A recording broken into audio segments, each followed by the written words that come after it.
अस्सलाम वालेकुम viewers, I am शाहील और मेरे साथ आज एक बहुत इंपॉर्टेंट गेस्ट हैं उसामा बिन जाहिद। इनका यूट्यूब चैनल भी है और ये भी मेरी तरह कार enthusiast भी हैं और ये गाड़ियों का रिव्यू भी करते हैं।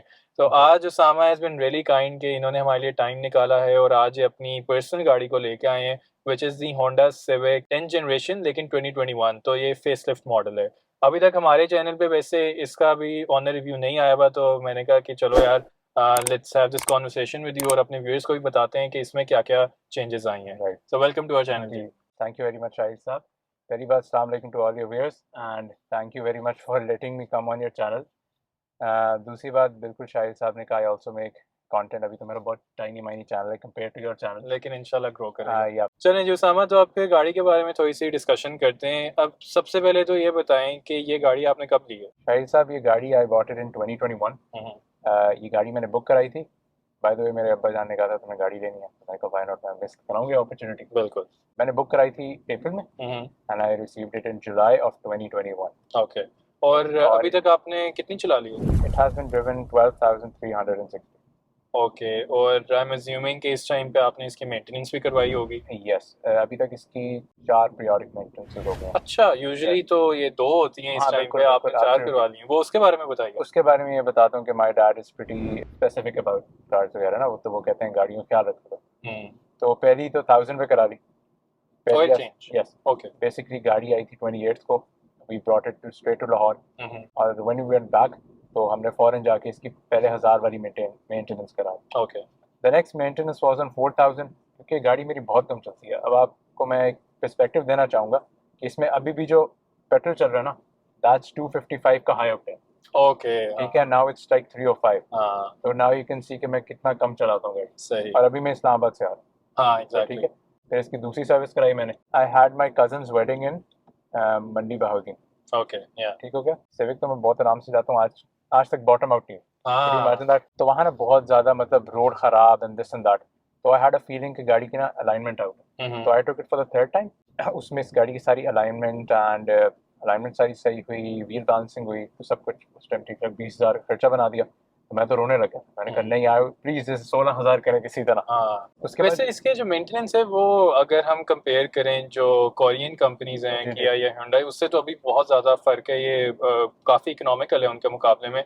लेकिन ये ज़रूर है कि जब आप होंडा के वैसे सर्विस आप सारी करवाते हैं, उधर से सारे पार्ट्स को सोर्स कर रहे हैं, yes then it gets a bit expensive. Yes, क्योंकि जो इसकी एक होती है जो जनरल वाली है, दैट्स 5,000 या। वाली, दैट कॉस्ट अराउंड 6,000। अब मेरे ख्याल इन्फ्लेशन की वजह से 8,000 हो गई होगी, आई डोंट नो। इसकी लास्ट जो हुई थी ना, जो फोर्थ वाली थी, जिसमें इट वाज ओनली ऑयल, वो वाली जो मेंटेनेंस थी वो थी कोई 8-1 हज़ार की। ओके। ठीक है। उसके बाद मुझे पता प्राइसेस कहाँ जा रही हैं, क्या हो रहा है। अब इसमें आपने बताया कि आप इस्लामाबाद से लाहौर आए हुए हैं, तो ये लॉन्ग पे इसका कैसे एक्सपीरियंस रहा? गाड़ी स्टेबल थी? हाँ, देन आपने इसके अलावा जो मोटरवे का सफ़र होता है, कोई आपको लगा क्या गाड़ी ने लेट डाउन किया? राइट। अच्छा, इससे मैं पहले कॉन्टेक्स्ट दे देता हूँ कि जो गाड़ियाँ मैं बाकी भी मोटरवे पे चलाता हूँ, तो फिर मैं उस पर्सपेक्टिव में लेके जाऊँ। ठीक है। आप ड्रिवन फॉर्च्यूनर, ग्रांडे और ये सारी मतलब घर में होती हैं, तो आप ड्रिवन। इसकी जो मोटरवे स्टेबिलिटी है ना, दैट्स वेरी नाइस। तो पीछे थोड़ी हंक डाउन होनी शुरू हो जाती है। ओके। तो फ़ायदा ये होता है कि for example when you corner, ठीक है, खास तौर पे इन सॉल्ट रेंज वगैरह, you don't have to brake, तो आप ना आराम से इसे कॉर्नर कर लेते हैं। ठीक है। दूसरी बात इसकी मुझे एक और बड़ी अच्छी चीज़ लगती है कि the steering is very connected, you feel the road. या। अगर कोई आम बंदा होगा, उसे वो कहेगा क्या यार ये बात कर रहे हैं, this doesn't make any sense. Absolutely. लेकिन for a car enthusiast like me and you, तो उसमें वी कैन डायरेक्टली रिलेट कि हमें कितना स्टीयरिंग रिस्पॉन्सिव नहीं, ये तो अनडाउटेडली जो सिविक बिल्कुल 10 जेन और 11 जेन का भी स्टीयरिंग बिल्कुल रिस्पांस बहुत बहुत आउटस्टैंडिंग डायरेक्ट। है। ठीक है। लेकिन आई होप कि अभी आप इसमें, अभी हम आगे भी बात करेंगे, जो हाँ इसका हाँ, एक तो नॉन इशू है वो इसके स्टीयरिंग रैक का भी आता है। अभी तो गाड़ी नहीं है, तो आई होप कि अभी नहीं आया। और अभी वारंटी में भी। हाँ, वारंटी में भी है। तो वो खैर अभी हम आगे जाके भी डिस्कशन करते हैं। दूसरा ये बताएं, लॉन्ग पे इसकी फ्यूल एवरेज क्या थी? हाँ, फ्यूल एवरेज जो होती है, अब मैं आपको दो पर्सपेक्टिव में बताऊंगा, high octane and the normal. ठीक है। इनिशियली मैं गाड़ी नॉर्मल फ्यूल पे चलाता था। ठीक है। जब हम पहले पहले आते थे ना नॉर्मल फ्यूल पे, उस टाइम इसकी एवरेज जो होती थी इट वाज लाइक 16-17। ठीक है। और मोटो में इस्लामाबाद में चलाता हूँ, तो इस्लामाबाद में जाती थी 13-14, 13-14। ओके। ठीक हो गया। Since I have been using this high octane, तो मुझे जो एवरेज मिलती है on motorway, that is around 17-18। और इस्लामाबाद में हाई ऑक्टेन पे मुझे अराउंड 14, 13-14 पे चला। यानी कि डिफरेंस है, डिफरेंस है। You can definitely feel it. Actually मैंने काउंटिंग मेरा बैकग्राउंड है तो मैं ना इसमें बड़ा स्पेसिफिक होता हूँ। मैंने कहा यार देखो दोनों की कॉस्ट निकालो, 900 रुपये का फर्क पड़ता है। अब I need to make sure कि मेरी गाड़ी 900 रुपये ज़्यादा चलती है, तो बेसिकली मेरी गाड़ी नेट में मुझे फ़ायदा कोई 1000 रुपये का देती है। Okay, very very interesting insight जो आपने भी बताई है। तो उसके बाद से मेरी गाड़ी की वो 0 to 100 इम्प्रूव हो गया। पहले वाज लाइक 9.5, उसके बाद 9.1 पे आके क्लॉक हो रहा था। ओके, ठीक है, उसके बाद इसका इंजन और लाइक थोड़ा म्यूटेड हो गया। ओके। सो सामा, चलें, ये तो आपने इसकी फ्यूल एवरेज की बात कर ली है, लेकिन इस गाड़ी में बहुत ज़्यादा इश्यूज थे, स्पेशली जो इसका प्री फेसलिफ्ट मॉडल था उसमें तो एसी के इशू भी थे, और उसके अलावा स्टीयरिंग रैक इशू, विंडोज़ का भी इसका मुझे पता है कि वो स्पीड बड़ी स्लो है। तो ये सब इश्यूज तो बहुत ज़्यादा कॉमन थे। तो इन्होंने फेसलिफ्ट में कुछ चेंजेस किए हैं या अभी भी वही हिसाब है? इसमें एक आपने बताया स्टीयरिंग रैक का इशू था, लेकिन मुझे उस तरह का कोई नहीं आया।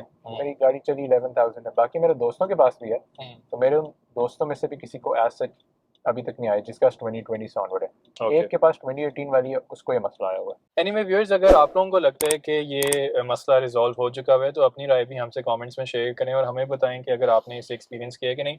अच्छा, coming back to the AC performance, मैं पर्सनली जब इसको यूज़ कर रहा था तो मुझे तो इसका एसी इतना अच्छा नहीं लगा था। आपको कैसा इसका रिस्पॉन्स लगता है? To be honest you are very right.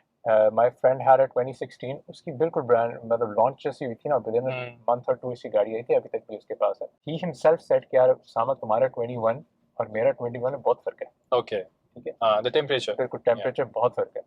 और दूसरी बात है ये कि इसकी परफॉर्मेंस हम प्रीटी सेटिस्फाइड, मुझे इससे कभी कोई मसला नहीं हुआ। ठीक है, ठीक है, चलो, दैट्स गुड टू नो।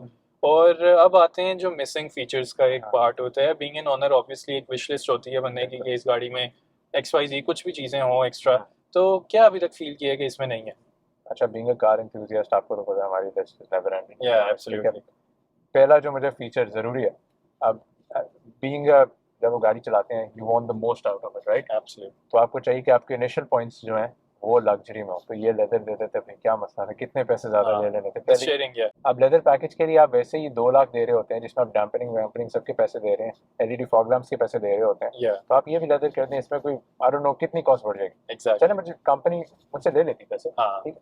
उसके बाद एक बहुत बड़ा इशू मेरे लिए नहीं, मेरे वालिद साहब के लिए, दैट इज़ के वो होता तो बहुत अच्छा था, शायद आपके भी घर वाले नोटिस किया, पैसेंजर सीट की हाइट एडजस्टमेंट नहीं। एग्जैक्टली, एंड ये बहुत लो है। बिल्कुल। और ये अगर कोई आपके घर में कोई एल्डरली हैं लोग, वो अगर बैठना चाहेंगे तो वो तो डेफिनेटली फील करेंगे कि यार बिला वजह एक स्क्वाट डाउन आपको करना पड़ता है अननेसेसरली, जबकि उसको बड़ा इजीली रेक्टिफाई किया जा सकता था through even like a manual adjustment. Manual दें, मैं कौन सा कह रहा हूं ऑटोमेटिक दें। एग्जैक्टली, मैं तो कह रहा हूं मैनुअल दें। तो ये बात तो है कि सिविक की इस तरह के जो कंफर्ट पॉइंट्स हैं वो रिलेटिवली कम हैं। और दूसरी चीज़ बाय द वे, जो एक आपकी गाड़ी में नई गाड़ी से भी अच्छी है, हमने रिव्यू अभी किया था ओरियल जो 11th जनरेशन है, उसका लिंक भी अभी व्यूअर्स को नजर आ रहा होगा। तो उसमें तो यार अगले जो लैंप्स हैं वो भी हैलोजन कर दिए हैं, तो it's like a downgrade from this car. Absolutely. मैं जब गया था ना, I had an intention to go and replace this. To be honest मेरा कोई मूड नहीं था कि मैंने कहा चलो देख लेते हैं। वहाँ जाके मेरा इतना दिल खराब हुआ। मेरे साथ 2-3 और अंकल थे, उनसे मेरी बड़ी अच्छी हेलो है, उन लोगों ने अपने पैसे वापस लिए थे। एग्जैक्टली। उसी टाइम जाके they were like not gonna buy the RS, I am gonna keep. उनके पास 18 वाली थी, मेरे पास 21, मेरी तो उस टाइम चली भी 4000 की गाड़ी। I was like no, I am gonna keep this one. नहीं, it does make a lot of sense, क्योंकि कंसीडरिंग जो प्राइस हाइक अब हो चुका है, आई थिंक जो अब आज के रेट में जो ओरियल आपको मिलती है वो अराउंड 8 मिलियन की पड़ेगी, और जो आरएस है दैट्स स्ट्रेचिंग लाइक 9 मिलियन। तो that's like too much for me कि अगर आप सिविक के लिए खर्च करें। और दूसरी बात है कि एक नॉर्मल पब्लिक को तो वैसे ही वो साल बाद मिल रही है। एब्सोल्युटली। वो डीलर से मेरी बात हुई थी, वैसे मैंने कहा सर आप कितनी देर में दे देंगे? कि उस लाइक बेटा तुम जितनी भी जल्दी कर लो, 4 महीने से मैं पहले तो मैं नहीं दे सकता। नहीं, वो भी बड़ा अच्छा टाइम दिए, वरना तो ये मैं 4 महीने से पहले दे ही नहीं सकता, क्योंकि कार्स आर बीइंग प्रोड्यूस्ड। या सो ये एक बहुत बड़ा फैक्टर है होंडा में, स्पेसिफिकली जो सिविक गाड़ी है, कि अब अगर आप अपग्रेड करना चाहें नई गाड़ी के लिए तो you have to spend almost double the amount. तो it doesn't really make any sense for previous owners के वो बिला वजह पैसे इतने लगा के एट द एंड यार चीज़ में इतना फर्क नहीं है, स्पेशली अगर आप ओरियल पे अपग्रेड करते हैं। मेरे ख्याल से this was their marketing tactic के जो आपके पुराने ओरियल यूजर्स हैं ना, they go to an RS, क्योंकि इसके बाद आपको Oriel doesn't really make sense to me. Absolutely, क्योंकि पावर का भी कोई डिफरेंस नहीं है, देन फीचर्स में भी कोई खास फर्क नहीं है। और टू बी ऑनेस्ट मुझे इसका जो इंस्ट्रूमेंट लेआउट है ना, फिर ये मुझे ज़्यादा बेहतर लगता है। हाँ चलो, दैट्स लाइक हाँ, पर्सनल प्रेफरेंस, एग्जैक्टली। सो personal- व्यूअर्स, ये तो हम लोगों ने आप लोगों के लिए एक बड़ा ही ब्रीफ ऑनर रिव्यू किया। आई थिंक ये बिल्कुल। बहुत इंसाइटफुल होगा आप लोगों के लिए। Absolutely. और डू चेक आउट उसामा's चैनल एज वेल। बिल्कुल। और इनका जो लिंक है चैनल का, वो भी डिस्क्रिप्शन में, आप लोग जाके डायरेक्टली क्लिक करके आप उधर जा सकते हैं। और अब मैं आप लोगों को मिलूंगा in the next video. Till then, अल्लाह हाफिज़। Assalamu alaikum.